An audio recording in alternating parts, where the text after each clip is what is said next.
Presiden Joko Widodo dalam beberapa kesempatan berulang kali menegaskan tidak berminat menjadi presiden 3 periode. Untuk itu pemilu juga tidak akan ditunda, tetap digelar 14 Februari 2024 sesuai jadwal. Tapi unjuk rasa BEM seluruh Indonesia tetap digelar 11 April di berbagai lokasi. Lalu mengapa demo tetap berlanjut dan apa dampaknya kalau jabatan presiden 3 periode diberlakukan? Kita saksikan bersama dalam diskusi berikut ini. Menolak pemilu ditunda alias menolak jabatan presiden 3 periode. Ini tuntutan utama dalam demo yang digelar Badan Eksekutif Mahasiswa Seluruh Indonesia BMSI tanggal 11 April ini. Beberapa hari sebelum demo, para menteri dan Presiden Joko Widodo kembali menegaskan pemilu akan tetap digelar pada tanggal 14 Februari 2024. Lalu mengapa demo tetap berlanjut dan apa dampaknya jika jabatan presiden 3 periode diberlakukan? Subscribe akun YouTube Liputan 6 SCTV dan kita mulai diskusinya.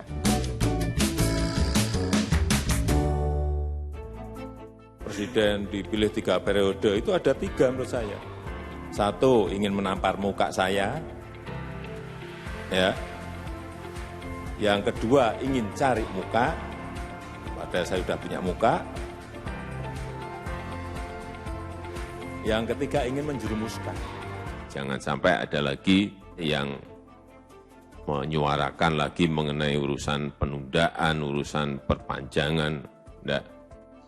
Pemilu akan dilaksanakan 14 Februari 2024. Itu tadi sejumlah pernyataan Presiden Joko Widodo terkait wacana jabatan presiden 3 periode dan juga penundaan pemilu.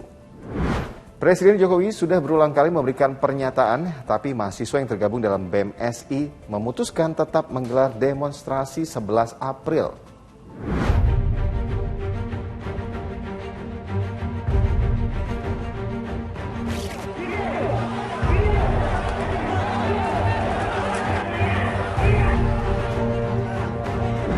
Kalau kita ingat-ingat, bagaimana sih sampai isu jabatan presiden 3 periode muncul?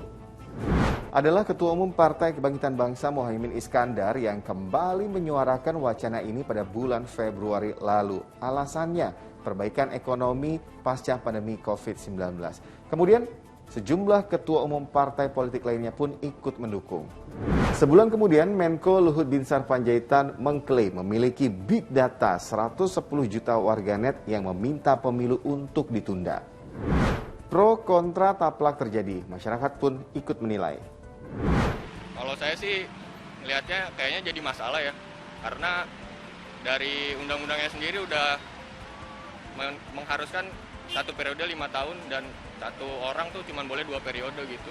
Kalau misalkan dengan dipaksakannya presiden dengan 3 periode seperti isu-isu yang beredar, itu nggak setuju sih, karena udah menyalahi aturan aja sih. Bukan berarti Pak Jokowi juga nggak baik gitu, tapi kayak Indonesia rasanya butuh pemimpin yang baru lagi itu untuk inovasi yang lebih baru lagi gitu. Kinerja kerjanya sangat bagus menurut saya karena Indonesia ada perkembangan juga, jadi saya setuju dengan 3 periode Pak Jokowi. Menurut saya sih bagus-bagus aja sih, karena saya kan emang pendukung beliau. Dalam konstitusi Indonesia, jabatan presiden 3 periode tidak bisa dilakukan. Tapi kalau mau tahu apa sih dampaknya jika pemilu ditunda dan presiden menjabat 3 periode?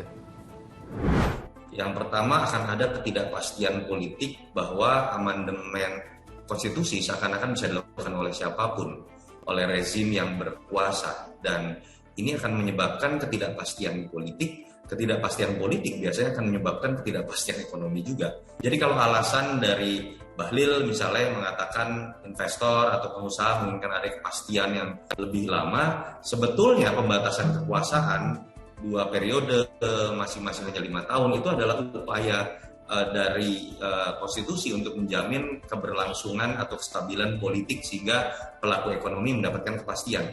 Yang kedua tentu saja image di mata internasional. Bayangkan kita sudah mendapatkan sebuah kebanggaan ya sebagai negara, salah satu negara terbesar demokrasi yang berhasil menjalankan pemilu pasca reformasi dengan damai-damai saja, tapi kemudian ketika isu ini digolkan, image itu bisa berubah dan kemudian mata dunia internasional bisa berubah juga dengan Indonesia, itu akan berpengaruh pada sektor-sektor lainnya, termasuk sektor ekonomi. Dan jangka pendek menurut saya buat Pak Jokowi adalah image negatif bahwa beliau ini kan salah satu sosok yang disebutkan lahir oleh demokrasi, berasal dari bawah, bukan bangsawan politik, tapi kemudian bisa menjadi gubernur DKI dan presiden dikarenakan sebuah aspek keterbukaan yang dilahirkan oleh alam reformasi dan demokrasi.